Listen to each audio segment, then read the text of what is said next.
हर हर महादेव दोस्तों, भक्ति सागर सोनिका चैनल में आप सबका स्वागत है, जिसमें हम आपको सुना रहे हैं शिव महापुराण की कथा, जिसके कि हम आपको 2 खंड और तीसरे खंड के 30 अध्याय सुना चुके हैं। पिछले अध्यायों में हमने विभिन्न भोलेनाथ और माँ गौरी के विवाह की कथाएं सुनी, और अभी भी जो कथा हमारी चल रही है वो माता पार्वती और शिव के विवाह की कथा ही चल रही है, क्योंकि अलग अलग मतों के अनुसार अलग अलग तरह की कथा कही गई है और हम वो सारी कथाएं आपको सुना रहे हैं।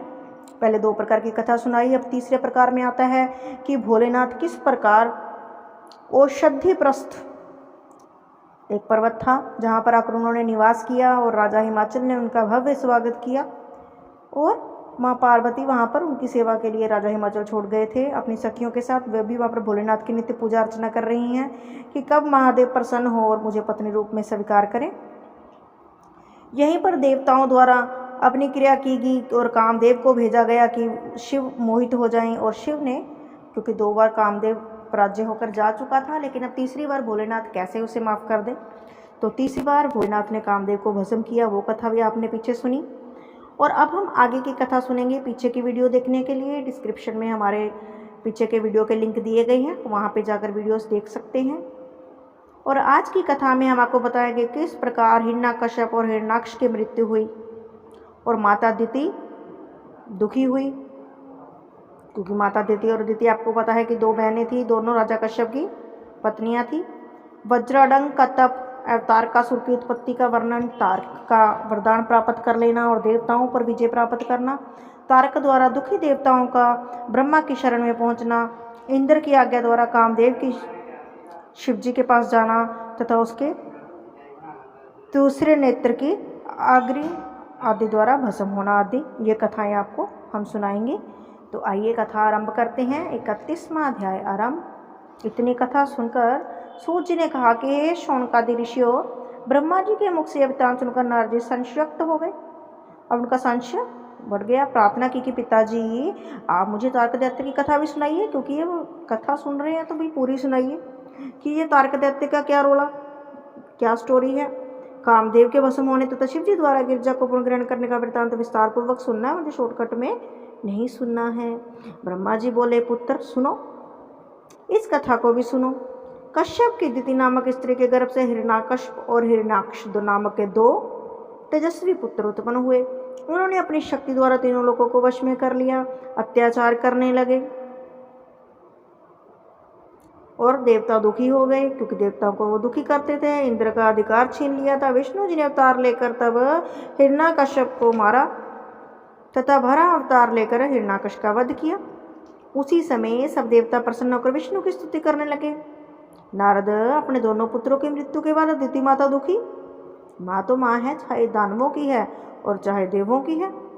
उसने कश्यप के पास जाकर सब समाचार कह सुनाया, और उसने अपने पति को अत्यंत सेवा करके उनसे नंद प्रदान करने वाले एक पुत्र की मांग की। दिति की सेवा से प्रसन्न होकर कश्यप जी ने उनसे कहा कि दिति, तुम 1 सहस्त्र वर्षों तक तपस्या करो, यदि तुम्हारा तप सिद्ध हो गया तो अवश्य पुत्र होगा। दिति ने तप आरंभ कर दिया। इस प्रकार तप करते देखा तो वह पास जाकर दिति की सेवा करने लगे। दिति ने उनकी सेवा से प्रसन्न होकर पूछा, हे इंद्र, तुम मेरी इतनी सेवा क्यों कर रहे हो? क्योंकि जब भी कोई तप पे बैठता है ना, इंद्र देव को पहले वहाँ पहुँचते हैं। उनको पहले ऐसे हो जाता है कि कहीं परीक्षा लेने के लिए कह सकते हैं कि भक्तों की पहले वही पहुँचते हैं। उनको लगता है कि कहीं ये मेरा स्वर्ग तो नहीं पकड़ने वाला, कहीं मेरा स्वर्ग तो नहीं हथियाएगा। अब सेम कंडीशन वही, जब दिति माता बैठी अपनी तपस्या पर तो इंद्रदेव उनकी सेवा में, क्योंकि उनको पता था कि अब दिति माता फिर से कोई नया वरदान लेगी, और जब कोई वरदान लिया तो इंद्र के ऊपर तो खतरा होगा ही होगा। हे इंद्र, तभी दिति माता ने पूछा कि तुम मेरी सेवा क्यों कर रहे हो? तुम अपनी अभिलाषा बताओ, मैं पूर्ण करूंगी। इंद्र ने उत्तर दिया, माँ, हम अपनी सेवा के बदले तुमसे वर मांगना चाहते हैं कि जिस पुत्र के लिए तुम ऐसा कठिन तप कर रही हो ना, जब वह जन्म ले तो हमारे भाई के समान हमारा परम हितैषी हो। क्योंकि जितने भी दैत्य हुए हैं सबका इंद्र के साथ वैर हुआ है। सब ने जाकर सबसे पहले इंद्रासन ही पकड़ा है, इंद्रासन पर ही हथियार जमाया ना कि हाँ इंद्रासन हमारा है, और इंद्र देवता को स्वर्ग से निकाला है। तो इस बार इंद्र देवता ने सोचा कि मैं पहले ही जुगाड़ लगा लूँ, तो पहले ही जाकर दिति माता से कहते कि इस बार जिस पुत्र की डिमांड आपने की है, जिसके लिए आप यहाँ पर तपस्या कर रहे हो, उस पुत्र की प्राप्ति के बाद आप मुझे वर दीजिए कि वो हमारे साथ भाइयों जैसा व्यवहार करे, देवताओं का दुख दूर किया करे। बात सुनकर दिति अत्यंत दुखी होकर कहा कि इंद्र, तुमने छल करके मुझे ठग लिया। मैं तो फिर तुम्हारी वजह से पहले मेरे 2 पुत्र चले गए, और अब तुम सोचते हो कि मैं फिर से तुम्हारी इच्छा पूरी करूं, लेकिन अब तुमने मुझे ठग लिया है, फिर भी मैं तुम्हारी इच्छा को पूरी करती हूँ। इतना कहकर फिर से तप करने लगी। नारद एक दिन अचानक दिति सोते समय अशुद्ध हो गई। उसी समय इंद्रजोनी मार्ग द्वारा उसके गर्भाशय में प्रवेश कर गए। वहां पहुंचकर उन्होंने दिति के गर्भ में जो बालक था उसके 7 खंड कर डाले। देखिए, इंद्रदेव योनि द्वारा पहुंच गए अंदर। उन्होंने दिति के गर्भ में जो बालक था उसके 7 खंड कर डाले, परंतु इतने पर भी वह बालक मरा नहीं। माता तो तेजस्वी थी ना, उसने कितना तपस्या की है। फिर माता तो कोई भी हो, माँ की तो शक्ति अलग होती है। स्थान पर 7 रूपों में विभाजित हो गया। जब इंद्र ने उनमें से प्रत्येक खंड के 7-7 टुकड़े कर दिए, इस प्रकार वे सब 49 टुकड़ों हो गए, परंतु वे सब टुकड़े मृत्यु को प्राप्त ना होकर अलग अलग बालक के रूप में जीवित बने रहे। यह देखकर इंद्र दिति के गर्भाशय से बाहर निकल आए। इसी बीच दिति की नींद टूट गई। तब उन्होंने अत्यंत चिंतित होकर इंद्र से पूछा कि कुछ देर पूर्व मेरे गर्भाशय में किसने प्रवेश किया था। दिति की बात सुनकर इंद्र ने उन्हें सब बात बता दी। इस घटना को सुनकर दिति को अत्यंत प्रसन्नता हुई कि जब वे 49 खंड बालक के रूप में प्रकट हुए, तब उनका नाम मृदगन अर्थात वायु रखा गया। वे 49 मृदगनों इंद्र के भाई होकर देव पद को प्राप्त हुए। हे नारद, मृदगनों के जन्म के पश्चात दिति ने कश्यप की फिर बहुत सेवा की, क्योंकि वो तो पुत्र ज़्यादा शक्तिशाली देवताओं के लिए, ये तो भाई बन गए, पुत्र तो और भी चाहिए था। फिर से सेवा की। आप मुझे एक ऐसा लड़का दीजिए जिसके शरीर पर किसी भी शस्त्र का प्रभाव ना हो, ताकि इस बार इंद्र छल ना कर सके। हे दिति, तुम 10 सहस्त्र वर्षों तक तपस्या करो तो निश्चय तुम्हें ऐसा पुत्र प्राप्त होगा। पति के अनुसार माता दिति जो थी वो फिर से तपस्या में लीन। उसकी तपस्या पूर्ण हुई और उसके गर्भ से एक बालक ने जन्म लिया और उसका नाम वज्रांग रखा गया। वज्रांग। यह बालक महाप्रतापी, तेजस्वी, शीर, वीर, बुद्धिमान था। अपनी माता दिति की आज्ञा से इंद्र को पकड़ लिया और फिर उसे लात गुस्सों से अच्छी तरह से पीटता हुआ ले आया, माँ के सामने खड़ा कर दिया, और वज्रांग की अधीनता इंद्र को स्वीकार करनी पड़ी। नारद, जब मैंने इंद्र की यह दशा देखी, उसी समय मैंने तथा कश्यप ने वज्रांग के पास जाकर कहा कि पुत्र, तुमने इंद्र को अपने वश में कर लिया, अब हमारे ऊपर कृपा करके इसे छोड़ दो। तुम अपने कुल में सूर्य के समान प्रतापी हो, तुम्हारी शक्ति तीनों लोकों में फैल चुकी है, इसका कोई वर्णन नहीं है। सुनकर वज्रांग ने उत्तर दिया कि मैं आप लोगों के कहने से इंद्र को तो छोड़ देता हूँ, लेकिन मुझे तो इंद्र लोक चाहिए, मुझे इंद्र से क्या काम। मैंने तो अपनी माता की आज्ञा मानकर इंद्र को दंड दिया, क्योंकि उसने मेरी माँ के साथ छल किया था। वह मुझसे बोला, पितामह, आप तीनों लोकों के स्वामी हैं, मैं चाहता हूँ कि आप मुझे तीनों लोकों का सार बता दें। उसकी बात सुनकर मैंने बहुत देर सोच विचार की और उसे तपस्या तथा योग का सार बता दिया। वरांगी नामक एक स्त्री से देकर बोला, हे वज्रांग, यह स्त्री तुम्हारी पत्नी होगी, तुम इसे स्वीकार करो। इतना करके मैं तो उसको लौट आया। उधर वज्रांग समुद्र में घुसकर तपस्या करने लगा। उसकी स्त्री वारांगी भी समुद्र के तट पर स्थित एक पर्वत के समीप बैठकर तपस्या करने लगी। वो दोनों तपस्या कर रहे हैं, पहले तो एक ने करनी थी भाई। उसी समय इंद्र ने उनकी तपस्या भ्रष्ट करने के लिए अपने अनेक सेवकों को भेजा, क्योंकि कोई भी तपस्या करे इंद्रदेव सेवक जरूर भेजते हैं। उसी स्त्री के ऊपर किसी का कुछ वश न चला। यह देखकर इंद्र ने अत्यंत भयभीत हो मनुष्य रूप धारण कर उसके शरण में पहुंचा, परंतु जैसे विरांगी उसकी ओर देखा और अपनी दृष्टि घुमाई, वैसे ही इंद्र की संपूर्ण माया इस प्रकार लुप्त हो गई, जिस प्रकार शिव जी का दर्शन प्राप्त करके संपूर्ण पाप नष्ट हो जाते हैं। इंद्र अपने गणों के साथ उस स्थान से चला गया कि अब तो कुछ बात बन नहीं रही, अब क्या करें, कहाँ जाएं। कुछ समय बाद वज्रांग की तपस्या से प्रसन्न होकर मैं उसे वर देने पहुंचा। उसी समय उसने मेरी बहुत प्रार्थना करते हुए कहा कि पितामह, आप मुझे अपना सेवक जानकर यह वरदान दीजिए कि मुझ में सूर्य भाव उत्पन्न ना हो। मेरा मन धार्मिक कार्यों में लगा रहे। बजरांग की विनती सुनकर मैंने उसे इच्छित वरदान दे दिया और अपने लोक को लौट आया। तदुपरांत बजरांग भी जल से बाहर निकलकर अपनी स्त्री के पास जा पहुंचा। स्त्री ने उसे देखकर रोते हुए इंद्र के गणों द्वारा कष्ट देने के सवाल कह दिए, परंतु बजरांग ने उसे शांत करते हुए धर्म का उपदेश दिया, क्योंकि उसने वरदान मांग लिया ना कि मैं तो दैत्यों वाली प्रवृत्ति का ना रहूं। यहाँ कहा कि हमें इंद्र के ऊपर क्रोध करना उचित नहीं। समय तो वारांगी सुनकर चुप रह गई। जब कुछ समय उसे पति की सेवा करते व्यतीत हुआ, तब एक दिन उसने बजरांग से कहा कि स्वामी, इंद्र हम लोगों का शत्रु है और उसने मुझे बहुत दुख दिया। आप मेरी मनोभिलाषा पूर्ण करने के निमित्त मुझे एक ऐसा पुत्र दीजिए जो इंद्र से मेरे अपमान का बदला ले सके। इतना कहकर वह अपने पति के चरणों में गिर पड़ी। ब्रह्मा जी ने कहा, नारद, जब वह चरणों में स्त्री ने के मुख से शब्द सुनकर बजरांग ने अपने मन में दुखी होकर विचार किया कि अब मुझे क्या करना चाहिए। मेरी पत्नी है, इसने मुझसे कोई इच्छा की, इसको भी पूरा करना चाहिए। मेरी पत्नी तो देवताओं से शत्रुता करना चाहती है और मैं उनसे वैर नहीं रखना चाहता। अब क्या करें? मुझे क्या करना उचित है, क्या अनुचित है? नियम यह है कि यदि स्त्री का मनोरथ पूर्ण हो जाए तो अत्यंत सुख देने वाली होती है। इसके कारण तीनों लोकों में किसी को प्रसन्नता नहीं होती। इसके विपरीत जो स्त्री के मनोरथ को पूर्ण नहीं करता, वह भी लोक भी बहुत दुख पाता है और अंत में नरक में गिरता है। इस विचार से बजरांग बहुत दुखी होकर तपस्या करता रहा। बहुत समय तक वह उसी अवस्था में बैठा रहा। अंत में मैं उसकी तपस्या से प्रसन्न होकर उसे वरदान देने के लिए पास पहुंचा। उसी समय उसने मेरी बहुत स्तुति करते हुए ये मांगा कि मेरे एक ऐसा पुत्र उत्पन्न हो जो परम तेजस्वी, बलवान तथा अपनी माता को नद देने वाला हो। मैं उसे इच्छित वरदान देकर अपने लोक को लौट आया। तब वज्रांग ने अपने घर पहुंचकर वारंगी को वरदान पाने का सवाल सुनाया। कुछ समय बाद वारंगी गर्भवती हो गई और उसके गर्भ से एक बालक उत्पन्न हुआ। उस समय संसार में अनेक प्रकार के उपद्रव होने लगे। पृथ्वी पर भूकंप आने लगे, आकाश के तारे टूट टूट कर गिरने लगे, क्योंकि वारंगी तो चाहती ये थी ना कि मेरे घर पे ऐसी संतान हो जो देवताओं से वैर करे। नियम अनुसार जात कर्म संस्कारों से संपन्न किया गया और दुखदायी बालक ने उनके घर जन्म लिया। उसकी माता को भी अत्यंत प्रसन्नता हुई। यह बालक अपने माता पिता के दुख को दूर करने के लिए उत्पन्न हुआ था, इसीलिए इसका नाम तारक रखा गया। हे नारद, कुछ समय बाद जब वह बालक बड़ा हुआ, तब उसने अपनी माता की आज्ञा से पारिजात पर्वत पर जाकर तीनों लोकों को विजय करने की इच्छा से तप किया। वह 100 वर्ष तक पांव के अंगूठे के बल खड़ा रहा। गर्मियों के दिनों में अग्नि में तपा, ऋतुओं में वन में बैठा रहा, जाड़े के दिनों में उसने पानी में खड़े होकर तपस्या की। इतने बलशाली होते थे असुर भी। तब उसने असुरी युग करना आरंभ कर दिया।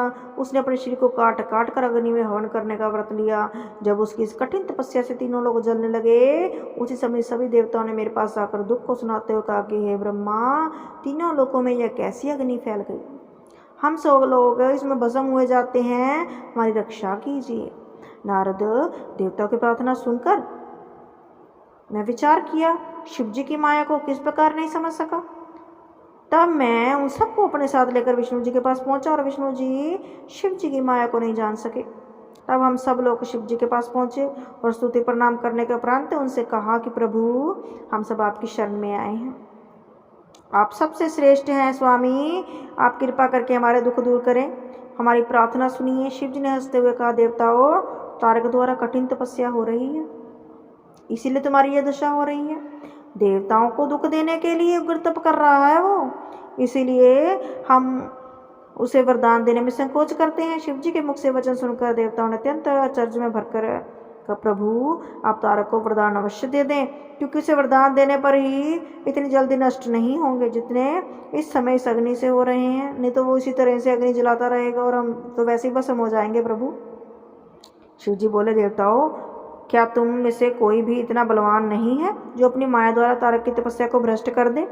यह सुनकर विष्णु जी ने अहंकार में भरकर उत्तर दिया, प्रभु, यदि आप मुझे आज्ञा दे तो मैं तपस्या भंग करके देखूं। विष्णु जी की बात सुनकर शिव जी ने उन्हें आज्ञा दे दी। विष्णु जी मोहिनी रूप धारण करके गए, परंतु शिव जी की लीला के कारण वे तारक पर कुछ भी प्रभाव नहीं डाल सके। असफल वापिस। ब्रह्मा जी ने कहा, नारद, शिव जी की माया अत्यंत बलवान है, उनके सामने मोहिनी स्वरूप धारण करके शिव भक्त तारक का तपस्या भ्रष्ट करने में समर्थ रहे। विष्णु जी ने शिव जी के पास जाकर प्रार्थना की कि प्रभु, मेरा तो वहाँ पर जोर नहीं चला, अब क्या करें। मैं सफल हो गया। शिव जी तारक को वरदान देने के लिए उसके पास जा पहुंचे कि अब तो मुझे ही जाना पड़ेगा, वरदान तो वो लेके ही हटेगा, बड़ा हठी है। तो भोलेनाथ ने कहा कि मैं तुम्हारी तपस्या से प्रसन्न हूँ, मांगो क्या मांगते हो। सुनकर तारक ने प्रसन्न होकर पहले तो शिव को प्रणाम किया, हाथ जोड़े, फिर कहा कि मैं आपके अतिरिक्त अन्य किसी के हाथ से ना मरूं और करोड़ों वर्षों तक तीनों लोगों का राज्य करूं, यह वरदान आप मुझे दे दिए। शिव जी ने तारक की प्रार्थना स्वीकार कर ली। तदुपरांत वे उसे इच्छित वर दे कैलाश पर्वत पर लौट आए।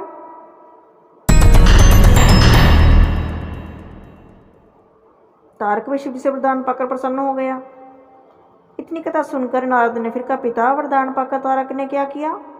पुत्र वरदान पाकर तारक अपने घर लौट आया और अपनी स्त्री से संपूर्ण वृत्तांत क्या सुनाया। उसी समय जब दैत्यों ने एकत्र होकर तारक को अत्यंत प्रतिष्ठा तथा अपना स्वामी स्वीकार कर लिया, उसकी बहुत प्रकार से स्तुति प्रशंसा की, तदुपरांत तारक ने सब सुरों को एक बड़ी सेना इकट्ठी की।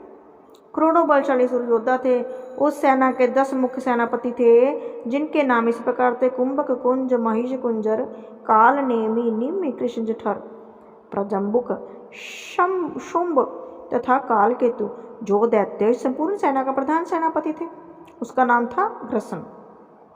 सब सुर योद्धा अपने सामने तीनों लोगों के तुच्छ समझते थे और तदुपरांत देवलोक को चारों ओर से उन्होंने घेर लिया। अब सेना इकट्ठी हो गई है ना। उसी समय देवता तथा दैत्य भी घोर युद्ध करने लगे। अस्त्रों शस्त्रों से युद्ध होने लगा। तारक से इंद्र ने युद्ध ठाना, निमि से अग्नि ने आ भिड़े और देवता अपनी अपनी जोड़ी देकर आपस में युद्ध करने लगे। उसी समय तारक ने अपना तेज प्रकट करके इंद्र को परास्त कर दिया। जब विष्णु जी के सम्मुख जा पहुंचा, तारक के इस प्रताप को देखकर विष्णु जी ने पहले तो बड़ा आश्चर्य किया, फिर शिव जी के वरदान की महिमा समझकर युद्ध क्षेत्र से अंतर ध्यान हो गए। इस प्रकार तारक ने युद्ध में विजय पाई और देवताओं को बंदी बना लिया, उन्हें अपनी राजधानी ले लिया, बंदीगृह में डाल दिया। अनेक प्रकार की यातनाएं थी। जिस स्थान पर महानदी समुद्र में जा मिली, उसी स्थान पर तारका की राजधानी हुई। देवता तथा दैत्य इकट्ठे होकर रहने लगे। तारक ने निर्भय होकर अपने देश को अलग अलग भागों में बांट दिया। उनका राज्य सुरों को सौंप दिया, जहां वे अपने परिवार तथा मित्रों से आनंद पूर्वक रहने लगे। विष्णु के स्थान पर तारक स्वयं ही तीनों लोगों का स्वामी बन बैठा। उसने अग्नि की पदवी निमि को दे दी, काल निमि को यमराज के स्थान पर नियुक्त कर दिया। तदुपरांत उसने नृति का पद नुमुचि को दे दिया, महिषासुर को, पवन का मेघ को, कुबेर का कक्ष को, इंद्र का ध्रुवक को, अहिपति का शुंभ को, ब्रह्मा का कुंभ को तथा मित्र का पद कुंचर को दे दिया। इस प्रकार उसने सब देवताओं को जो जो पदवियां थी वहाँ से देवताओं को हटा दिया और अपने असुरों को वहाँ पर बिठा दिया। जैसे एक नई पार्टी जब सरकार में आती है ना, वो सारे मंत्री उसके अपने होते हैं हर विभाग में, सेम वैसा ही इस दैत्य ने भी किया। शिव जी का भक्त होने के कारण तारक अत्यंत बलवान था, इसीलिए वह कभी किसी से परास्त नहीं हो रहा था। मैंने बहुत विचार करके उपरांत निश्चय किया कि सब लोग अपना अमृत प्राप्त करने के लिए उसकी सेवा करना आरंभ कर दो।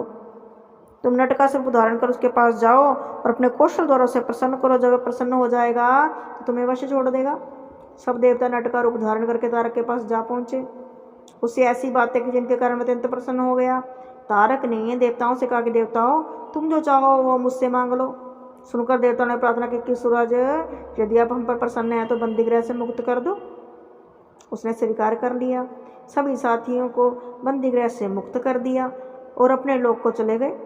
नारद, तारक के राज्य में देवताओं के अतिरिक्त और कोई दुखी नहीं था, सिर्फ देवताओं को दुखी किया उसने। भली भांति जान लेनी चाहिए, बाकी सब सुखी थे, सिर्फ देवताओं को तंग कर रहा था वो। जब देवताओं ने राक्षसों द्वारा पीड़ित होकर अनेक प्रकार के दुख उठाए, परस्पर इस प्रकार कहने लगे कि हम इस किसके पास जाएं, अपना दुखड़ा रोएं। भोलेनाथ ने तो इसको वरदान दे दिया और अभी हमारे सिर पर चढ़ के बैठा है। चंद्रमा जो संसार का जीवन दाता है, वे स्वयं भी इस समय तारक की सेवा करते रहते हैं। पता नहीं ये दैत्य हमें कब तक दुख देता रहेगा। इस समय कौन सहायक है, किसके पास जाएं। तब वे सारे इकट्ठे होकर इंद्र सहित बृहस्पति को लेकर मेरे पास पहुंच गए।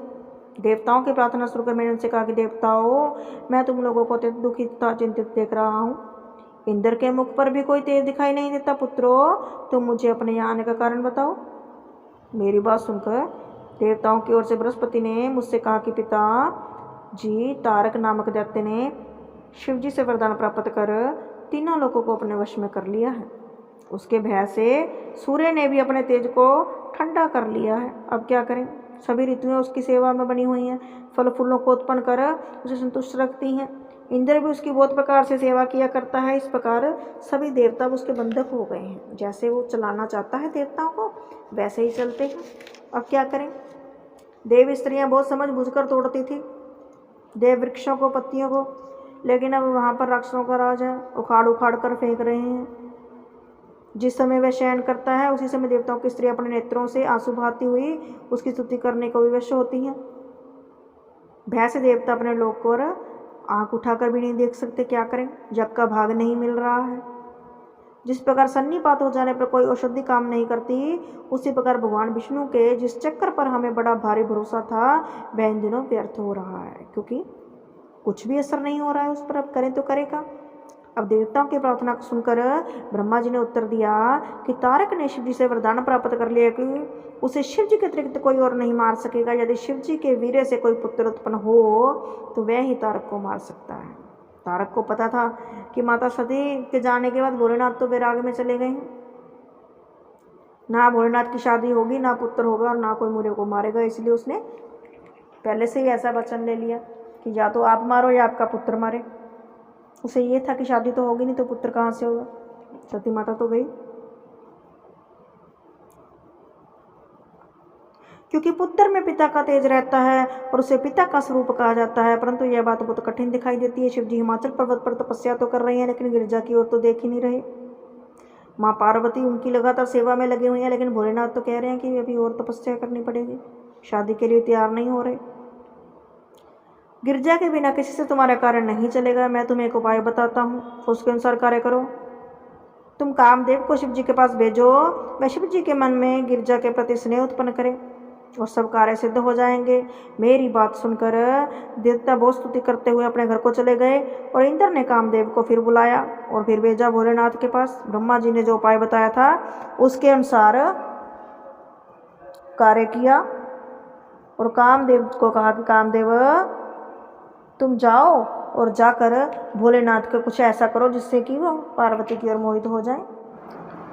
तब इंद्रदेव ने फिर से गुहार लगाई, कहाँ पर, कामदेव जी के पास, और कामदेव जी को मनाता है। देखते हैं, क्योंकि कामदेव जी पहले तो 2 बार बचकर आ गए भोलेनाथ के सामने, सब तीसरी बारी भेज रहे हैं ना इंद्र देवता उनको। अब देखते हैं कि क्या होता है।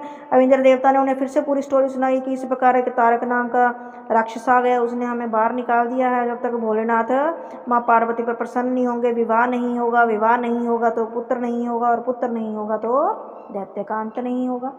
और ये सब कुछ करने के लिए कामदेव तुम्हारी मदद चाहिए। तुम कुछ ऐसा चक्कर चलाओ, तुम ऐसा तीर चलाओ जिससे भोलेनाथ माँ पार्वती की ओर आकर्षित हो जाए। ब्रह्मा जी ने कहा, नारद, इंद्र के इस बात को कामदेव ने स्वीकार कर लिया। दोस्त है, अभी स्वीकार तो करना पड़ेगा। शिव जी पर विजय प्राप्त करने के हेतु इंद्र से विदा लेकर पत्नी के साथ चल दिया। उसी समय अनेक प्रकार के अपशगुन होने लगे।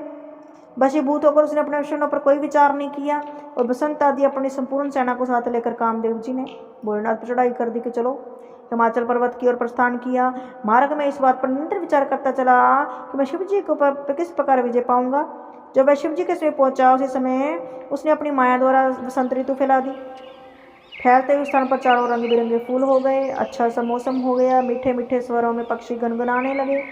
कामदेव की माया में पड़े बिना न रहे, सबका तप और स्वयं नष्ट हो गया। चराचर जगत में ऐसा कोई भी प्राणी नहीं बचा जिसे कामदेव के वानों ने घायल न किया हो।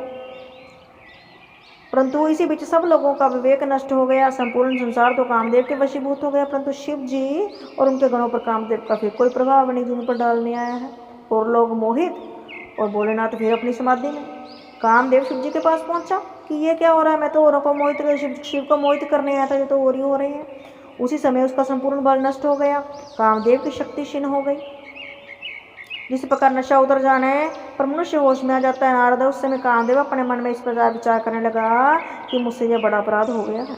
शिव जी को चित्र दिखाने के लिए जहाँ आया था, शिव जी के क्रोध से मेरी मृत्यु अवश्य होगी। आज मुझे कोई नहीं बचा सकता। निश्चय किया, उपकार के लिए यदि मुझे प्राण भी त्याग देने पड़े तो मैं जरूर त्यागूंगा, लेकिन दोस्त का काम करने आया हूँ, करके ही जाऊंगा। मुझे मृत्यु का भय त्याग कर देवताओं का कार्य सिद्ध करना चाहिए। निश्चय कर कामदेव ने पुनः अपनी शक्ति को प्रदर्शित किया और संपूर्ण संसार को पहले के समान कर दिया। शिव जी ने दशा देखकर अपने मन को दृढ़ता पूर्वक वश में कर लिया और हठ योग साध कर बैठ गई। यह देखकर कामदेव अपने धनुष पर बाण चढ़ा लिया और शिव जी की बाईं ओर जा खड़ा हो गया। तपोभूमि में शिव जी के अतिरिक्त ऐसा कोई नहीं था जिसे उसने मोहित न कर लिया हो। वह छिपकर समय की प्रतीक्षा करने लगा जिसमें शिव जी अपना ध्यान छोड़कर आसन पर बैठे गिरजा पूजन की सामग्री लेकर उनके पास आई। उसी समय कामदेव ने उचित अवसर जानकर अपना बाण छोड़ दिया और शिव जी के बाण सीधा जाकर हृदय पे लगा। उसके लगते ही शिव जी के मन में प्रीति का अंकुर उत्पन्न हो गया। उसी समय शिव जी भी कामदेव के वशीभूत होकर मुस्कुराते हुए गिरजा के सुंदर अंगों का प्रशंसा करने लगे और यह इच्छा प्रकट करने लगे कि गिरजा का हाथ पकड़कर अपने पास खींच लिया जाए। उसी समय गिरजा नारी स्वरूप लज्जा के कारण सुकुंचित हो कुछ पीछे होकर हट गई। वो भी देखने भोलेनाथ को आज क्या हो गया। नारद यह दशा देखकर शिव जी ने अपने मन में विचार किया कि यह क्या कारण है।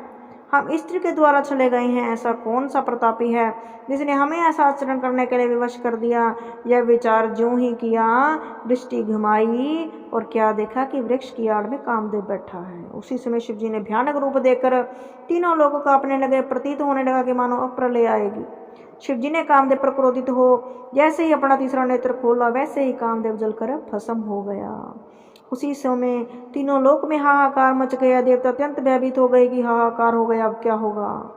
इतनी कथा सुनकर ब्रह्मा जी से फिर नारद जी ने कहा, पिताजी चरित्र सुनकर मुझे अत्यंत आश्चर्य हुआ। शिव जी परब्रह्म निष्पाप माया रहित योगी तीनों लोकों के स्वामी हैं। उनके साथ ऐसा कैसे हो गया। उनकी कृपा प्राप्त करके उनके भक्त कामदेव को अपने वश में किए रहते हैं। ऐसे भगवान सदाशिव को कामदेव ने कैसे छल लिया। ब्रह्मा जी ने उत्तर दिया, नारद मैं तुम्हें यह वृतांत सुना चुका हूँ पहले कि संध्या नाम के कन्या को उत्पन्न किया था। मैंने मनमथ अर्थात कामदेव को जन्म दिया। फिर मैंने कामदेव को यह वरदान दिया कि तुम तीनों लोगों के स्वामी बनकर सब लोगों को अपने वश में रखोगे, यहाँ तक कि मैं विष्णु तथा शिव भी तुम्हारे वशीभूत हो जाएंगे। मुझसे यह वरदान पाकर उसने सर्वप्रथम मेरे ही ऊपर अपना बाण छोड़ा और मुझसे कुकर्म करना चाहा। तब मैंने उसे श्राप दिया कि तुम शिव जी के नेत्र द्वारा भस्म हो जाओगे। अब जो मैंने श्राप दिया है वो भी तो सच करना है भोलेनाथ ने, और वही श्राप आज सच हुआ और भोलेनाथ की तीसरे नेत्र की ज्वाला से कामदेव भस्म हो गया। शिव जी ने कामदेव को भस्म कर दिया। समय कुछ लोगों को दुख हुआ, कुछ लोग सुखी हुए। गिरजा को भी अत्यंत आश्चर्य हुआ कि ये क्या हो गया।